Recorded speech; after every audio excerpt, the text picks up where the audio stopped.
Carlos, chegamos ao teu taller e o primeiro que nos atopamos é un vehículo accidentado por un xabaril. Sí, foron dous. Non foron moi grandes, pero bueno. Que supón hoxe en día ter un accidente cun xabaril? Como pode quedar o coche?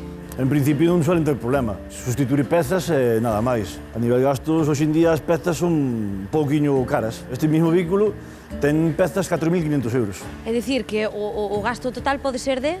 Sobre uns 5.500, 6.000 euros. Ten o travesaño do frontal, doblado.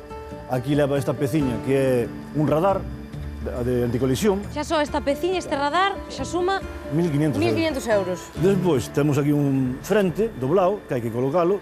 Depois leva uns aireadores aquí por baixo. Normalmente, a parte máis afectada entendo que é a defensa. O parachoques leva un montón de pezas, xa che vas a 850 euros masiva. E canto pode tardar o coche no taller? Canto pode botar? Vindo as pezas sobre 15 días, máis ou menos, como a lista de espera que temos. Nun accidente de xabaril, podemos contar que por un mes o coche pode estar no taller. Sí, facilmente.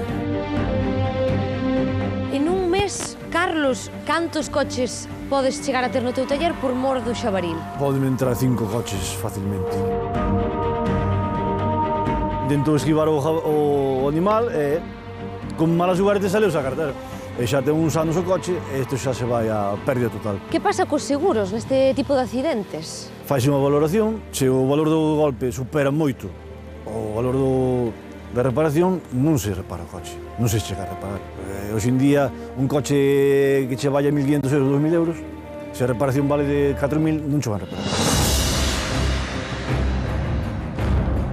Ti transitas habitualmente por aquí, Carlos? Sí. Velo xabaril a diario. Todos os días, prácticamente. Día sí, día non, atopo un morto na carretera. Ahora mismo hai unha plaga bastante importante de xabaril. Justamente na curva que temos ás nosas costas, sí. Aquelo é fatídico, ese punto é fatídico. De onde estamos hasta o final da reta, hai 2 pasos aí obligados por jabalís. Precisamente hai 15 días, en 4 kilómetros, vimos 2 xabarils mortos no Arcén. Prácticamente todos os días. 4 ou 10, que nos contabilizo por cantidade. Grandes, pequenos, porque pasan madres, claro, cos fillos. A velocidade a media está a 90, que eso non, sobre todo nas horas que solen salir, prácticamente non se ve, unha estrada que está bastante pouco iluminada, entón, claro, te atopas con el de repente.